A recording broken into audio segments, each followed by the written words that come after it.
I had a couple of people respond to the Microsoft form that I put on class chats, and I had a request for a pre-record about the First World War, but also a pre-record about just generic social change, like social and cultural change during the course. So I thought, what better time than to look at the social impact of the First World War. I'm happy to do something on the political and the economic impact of war as well. I'm also happy to do anything about the social or cultural changes in any other decade. So just let me know. But yes, hopefully you find this useful and not mind-numbingly dull. It's actually quite interesting. How I can see this coming up in the exam is a question about the nature of societal change, to what extent Britain was entirely changed by the First World War, something along those lines. And basically, this little pre-record is going to cover all of these things. So we're going to look at how unemployed men are impacted by the First World War, women, the changes in policy towards housing, health, education. I'm going to spend a little bit of time talking about how the different socioeconomic classes are impacted, so upper class, middle class, and working class. We'll also talk about trade unions and post-war strikes, and we'll also talk about wounded men and disability and stuff like that. So lots to do. Now, where we start is the context of unemployment insurance. So by the end of, obviously, the First World War, millions of men are demobilised. Lloyd George initially has this idea of like first in, first out. So demobilising men that joined the army like latest and then doing it that way, which is silly. And Churchill has the idea of basically like, did I say first in, first out? I meant last in, first out. That was David Lloyd George's idea. Churchill says, well, really, we should be doing first in, first out, is in the soldiers that had been in the armed forces for a very, very long time should be demobilised first. And that's what happens, and that's great. So good for Churchill. And then in terms of the immediate post-war context, then, we know that there is a very short post-war boom in the economy. And then the surplus in production of staple industries, especially in things like shipping, steel, coal, iron, that sort of stuff, catches up by about 1920, 1921. And so we end up with a surplus of production. The demand just isn't there for massive warships anymore or munitions or anything like that. So a huge amount of industry closes down, which, as we know, leads to unemployment not dropping below 1 million between around 1920 and 1940. So we only see unemployment dropping below 1 million by 1940, which is quite shocking. But we know this is a problem. I keep clapping my hands. I don't know why I'm doing that. Because if we have a third of the workforce being covered by the 1911 National Insurance Act, or the government unemployment scheme, whatever, that's going to be quite a significant amount of government expenditure. So it's going to cost a lot of money to give these men benefits. But also, if we really think about it, a third of the workforce really isn't very much. So there's a huge amount of unemployed men who are really sort of thrown to the wolves after they return. So they have put their lives on the line for the country, then they're demobilised, they come back to Britain, they can't find jobs, because there just isn't the demand for industrial production anymore, and therefore their skin, basically. So what ends up happening is November 1918, so the same year as the armistice, same year that the war ends, there is the extension for a brief period of time of free unemployment insurance for ex-servicemen. This allows them to use the money to live, basically, not to get kicked out of their flats or homes or rented property or whatever, be able to feed themselves and their children and their families. But this is a limited, like a time-limited program. So this isn't going to be a long-term fix, because the hope is that the economy will sort of get back on its feet and jobs will be created again and blah, blah, blah, blah, blah. We know that isn't going to happen because the economy is going through both cyclical unemployment, which is unemployment fluctuating because of trade cycles, but it's also going through structural unemployment. And structural unemployment is the really tricky one to deal with, because the way that you deal with structural unemployment is by basically I don't want to say restructuring, because I don't want to use the word structure again, but restructuring the economy based on the new industries. That ain't going to happen really for another couple of decades. So the hope of David Lloyd George and the government that ex-servicemen are going to find jobs pretty quickly, it doesn't happen. But one positive that does end up happening by 1920, so this is the end of the post-war boom, is that unemployment insurance is expanded to include basically the entirety of the male workforce. So it's excluding domestic servants, women, basically, agricultural labourers, farmers, and civil servants. Farmers aren't included in national insurance or unemployment insurance until 1936, which is very late, actually, and makes it pretty crap to be a farmer. Anyway, so that's the situation in terms of unemployment. It is a short-term fix. It's kind of like putting a plaster over the problem. This doesn't deal with the problem of unemployment.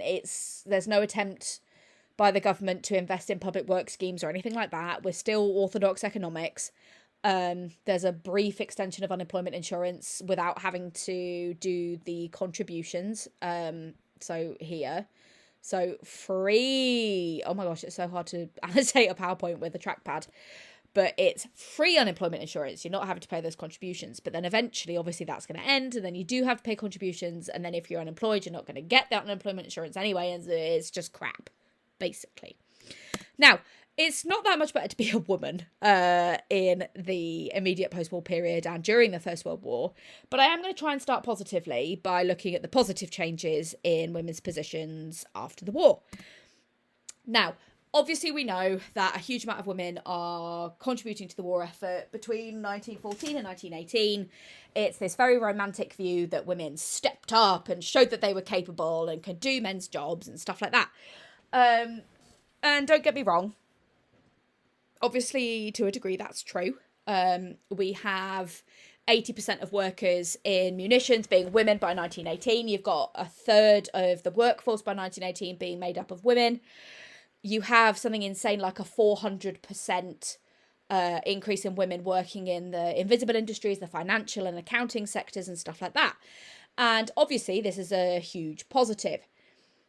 So women are now doing jobs that were previously done by men. And this is quite a boost to a lot of the self-esteem, basically, of women, knowing that they can finally demonstrate their capability and show how they can contribute to a national crisis in the same way that men can. Obviously, what you have to remember is women have always known that they are as capable as men. Women have always known that they can contribute to society in just as valuable a way as men. So it's not like, do not have this impression in your head that women are joining the war effort and are like, oh my gosh, who knew? I was so great, because, you know, we knew that. I regret saying that. That was dumb. Anyway, so women undertake traditional male jobs, and this goes some way to addressing the association of women with domestic labour, and it goes towards challenging the ideology of biological determinism. What we also see is an expansion of social freedom. So you have less reliance on chaperones. So previously women were having to go, if they wanted to go anywhere, they'd have to be escorted by like their brother or their dad or their uncle or something like that, because it was improper for a young lady to be walking the streets on her own. Obviously, the dad, the brother, the uncle, whatever, they're now at war, so it's not really practical for women to be chaperoned around the whole time. So the practice of chaperones it doesn't die out. Don't get me wrong. You still have a lot of traditional values, especially when the First World War ends. The practice of chaperoning, you know, it's not dead, but there's a massive reduction in the amount that chaperones are relied on because they're just not there. Women take up smoking in public. Women are spending on entertainment, going to the cinema, going to bars and jazz clubs and stuff like that. So there is a tangible, observable expansion in social freedoms, all the social freedoms that women enjoy after the First World War. This is accompanied by new fashion trends. So if you think about the 1920s woman, you think of like flappers and those sort of A-line drop waist, not A-line, yeah, drop waist, sort of like swishy dresses and the big long cigarette holders and stuff like that. And the 1920s woman had quite a severe like bob with a very blunt fringe. And this is quite revolutionary in terms of women's fashion. You've got women making a conscious choice to not look like their mothers, which is, you know, good for them. So I've already talked about that. A third of the workforce are now women. You've got women serving. Women are serving. Oh my God, I feel insane today. I apologise. You've got women in the Royal Navy, the Women's Auxiliary Army Corps, and the Women's Royal Air Force. Now, don't get me wrong. Women aren't on the front lines. You know, they're not going over the top with grenades to launch at Germans.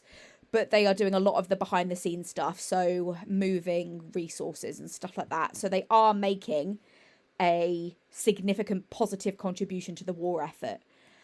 Now, immediately post-war, we've got the Sex Discrimination Act of 1919. So this is the year after the Representation of the People Act that enfranchises women over the age of 30 who own property. And the 1919 Sex Discrimination Act states that women cannot be kept out of certain jobs.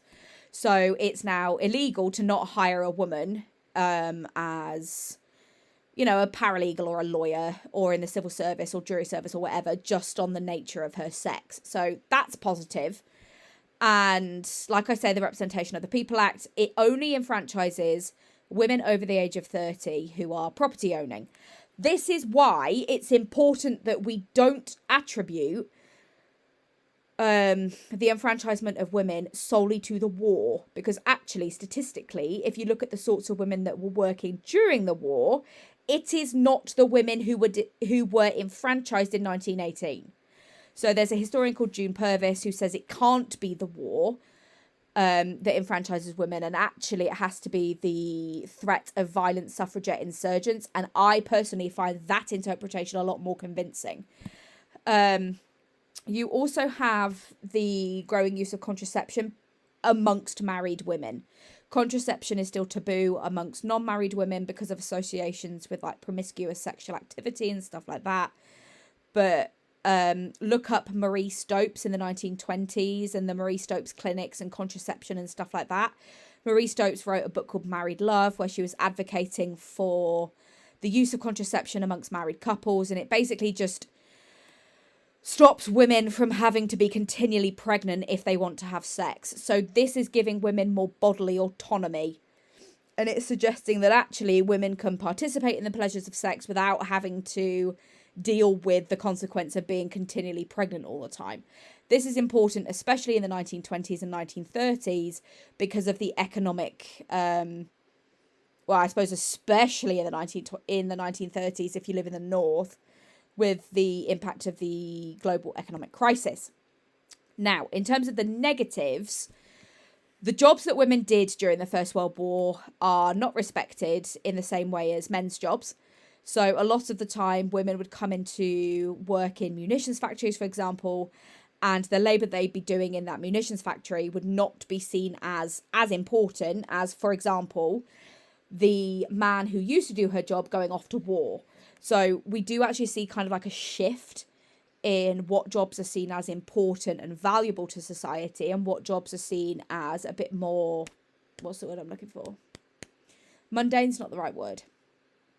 But jobs that aren't given as much respect, basically. We also know that, especially because of the Treasury Agreement of 1915, that had trade unions accepting the dilution of labour for the betterment of production, that women's work was seen as transitory. So a lot of women would sign contracts that stated that their their period of that their period of employment would end when the First World War ended, and they would lose their job and their job would be taken by a man.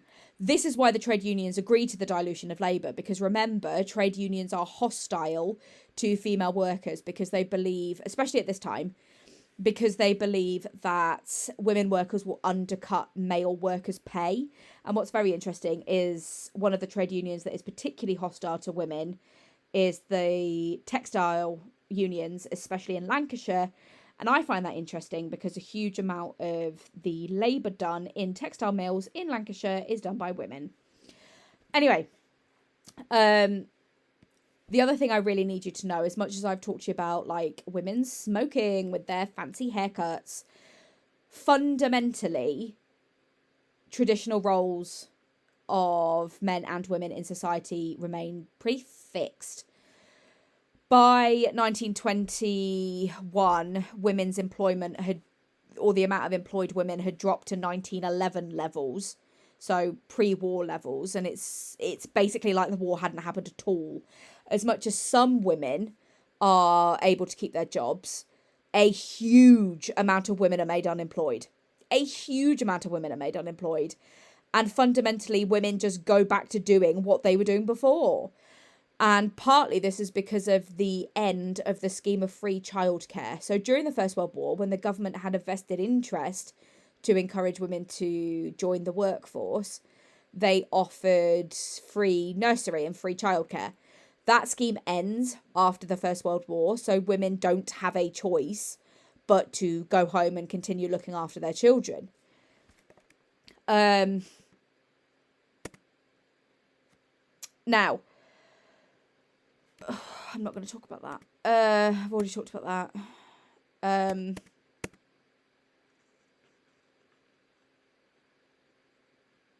I've basically covered all of that. The venereal disease one is quite interesting. A lot of British soldiers during the First World War end up with VD. So VD is sexually transmitted diseases because a lot of soldiers are having sex with sex workers, and then those soldiers would bring VD back to their wives and sort of unknowingly give them things like gonorrhea and herpes and stuff like that.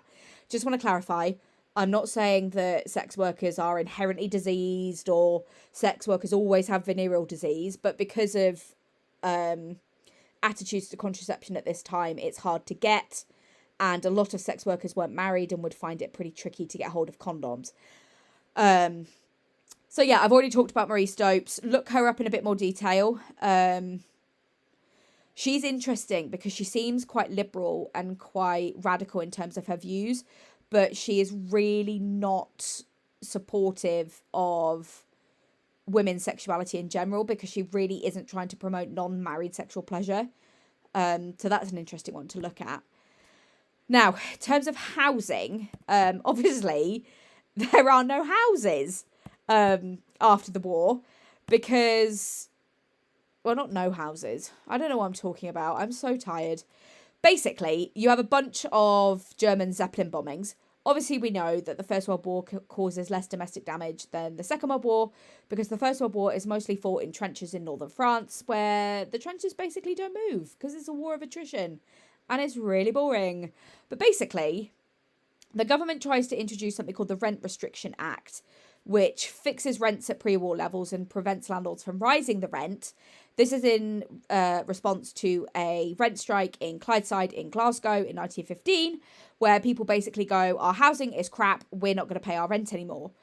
The problem is when you cap rents, that stops landlords from actually trying to maintain the property. So a lot of houses ended up not fit for human habitation because of things like mould and dodgy electrical work and stuff like that, or like leaky plumbing, or yeah, gross. And they had no incentive to fix it because they could not raise the rent, which is not good. And proves that a lot of landlords in the late 1910s and early 1920s are just trying to make a quick buck. But I'm not going to talk anymore about landlords because, yeah. Anyway, so we know that the government after the First World War ends up passing the Addison Housing Act. They want to build 500,000 homes. They only build 200,000. Chris Addison is a bit silly, ends up paying about 900 quid for every house when actually they're only worth about 300. He gets fleeced by the housing developers. But generally speaking, the houses are okay. Some of them are suffering with things like subsidence and damp, but generally speaking, they're okay. But obviously, we know that the Addison Act is scrapped in 1921 with the Geddes Acts, when the government is trying to make a significant amount of savings. Now, in terms of medicine and health, domestic healthcare suffers a little bit during the First World War for obvious reasons, because a quarter of the registered doctors and nurses in the medical profession more generally enlist in the armed forces. So that's either as a soldier or as a combat medic. And the problem is there are far more doctors available for soldiers than there are per civilians. And I don't mean that's a problem, because obviously it's a good thing, because the government needs to keep soldiers healthy and happy so they can continue fighting and potentially dying for the country. But this does mean that civilian healthcare is going to suffer because there is a significant shortage of doctors. The positive impact that the First World War has on civilian health is we have full employment, everybody has a job, higher wages improve physical health because people can afford to eat and they might be able to afford medicines and supplements and stuff like that. Full employment will always lead to a healthier population. We also have controls on alcohol consumption. This is partly because David Lloyd George hates booze. He is a teetotaler. He abstains from cigarettes and alcohol, and obviously controlling alcohol consumption means that people aren't suffering with things like liver disease or chronic dehydration and things like that. We also interestingly see an increase in life expectancy by quite a lot. So yes, fair enough, it's in 10 years between 1911 and 1921, so that does include the immediate pre and post-war years, but it's still very interesting that men's life expectancy goes up 7 years, and so does women's. So you might think that because there's less doctors, people are going to be really poorly and their life expectancy is going to decrease, but that is not what happens. And very much like the Second World War, we also have a falling infant mortality rate. So remember, infant mortality is a really interesting statistic to use to test the health of the population, because if the most vulnerable people in society, i.e. babies, are surviving, that indicates in general that the population is getting healthier. The negative outcome is that we have outbreaks of measles and whooping cough that are not massively effectively dealt with by the government or by the medical profession because of the redirection of doctors to the war effort. This is problematic because you always need to look after your children, because they are the citizens of the future. They are your future politicians and lawyers and doctors and surgeons and fundamentally soldiers. Like I've already said, VD poses a significant health issue. Things like chlamydia, gonorrhea, herpes. You've got the Spanish flu in 1919. That causes a significant amount of deaths. This is COVID, basically, and it's interesting that it's 100 years before. You can kind of track like major epidemics. So like early 1800s cholera, early 1900s Spanish flu, 2020 COVID. It's very interesting. We also have things like PTSD, mental health conditions. In the First World War, PTSD wasn't widely understood. We know it's known as shell shock. As much as the First World War does go some way to encourage people to look into psychiatric conditions, there is still a heavy stigma surrounding things like shell shock and PTSD. And obviously people come back with like no arms or legs, or half their face blown off. One thing I actually should have said is that one of the positives in terms of health outcomes is there's a bunch of like medical developments during the First World War that are then applied to civilian medicine. So things like blood transfusions and plastic surgery. So you've got Karl Landsteiner and blood groups and blood transfusions in 1917. And then you've got Harold Gillies and partial facial reconstruction, which basically paves the way for previously completely disfiguring injuries to be less disfiguring, I guess.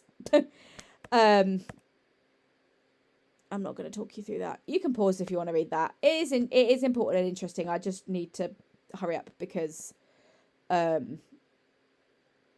am taking ages and I feel like I am talking nonsense.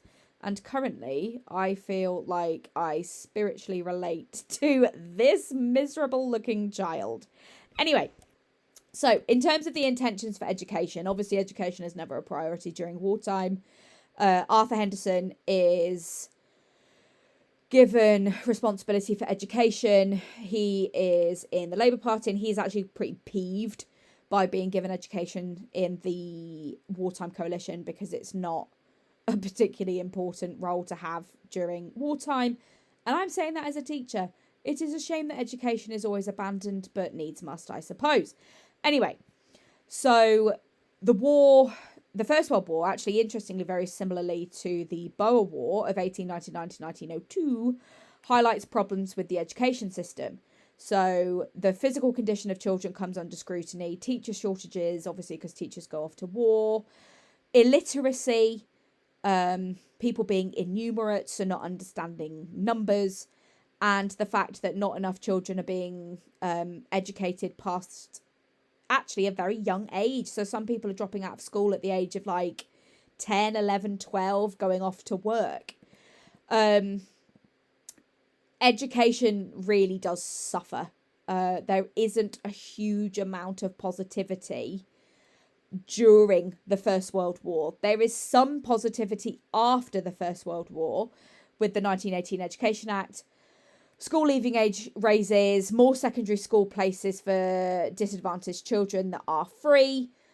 If local authorities wanted to, they could raise the school leaving age to 15, but that is permissive, and so not a lot of local authorities do that because that's going to be it's going to be a cost basically to the local authority budget. It's really hard. Throughout this whole course, basically, I have nothing positive to say about educational progress because I don't really think that education makes a huge amount of progress, or there aren't really any huge improvements to education basically for this entire course, really. Which is a shame for the kids. Now, I don't think I'm going to talk you through this in hindsight. You can pause this and have a look if you want to. The long story short is actually there are more casualties in the upper classes compared to the lower classes, which is fascinating. The upper classes suffer with things like post-war taxation, death duties, inheritance tax, another word for death duty, blah, blah, blah, blah, blah. The working classes actually do fairly okay. Like if you compare pre and post-war average incomes for the working classes, post-war incomes are actually increased. They're employed. We have full employment during the First World War. It's not bad, actually. I would say that the First World War has a more positive impact on the working classes than the middle classes and the upper classes. But that doesn't mean that they don't strike. There are strikes during the First World War, even after the Treasury Agreement and the agreement between the agreement between David Lloyd George and the unions. There are still strikes, and this is mostly about the erosion of union rights. It's about employers not sharing their high profits with the workforce. A lot of employers, despite attempts from the government to prevent it, a lot of employers are profiteering, making a huge amount of profit off the war.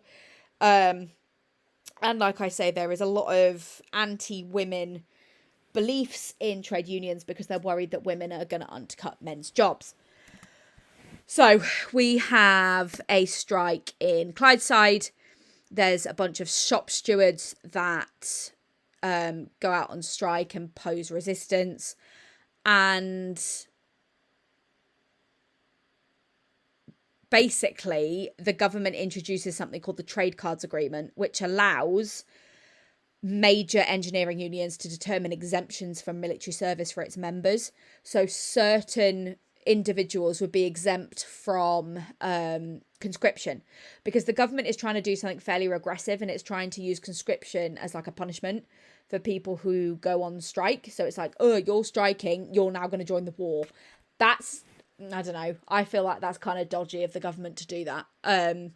But the Trade Cards Agreement allows specifically the engineering union, so that's heavy engineering, like ships and stuff like, or like maybe even armoured vehicles, stuff like that, that allows striking to not be punished by conscription.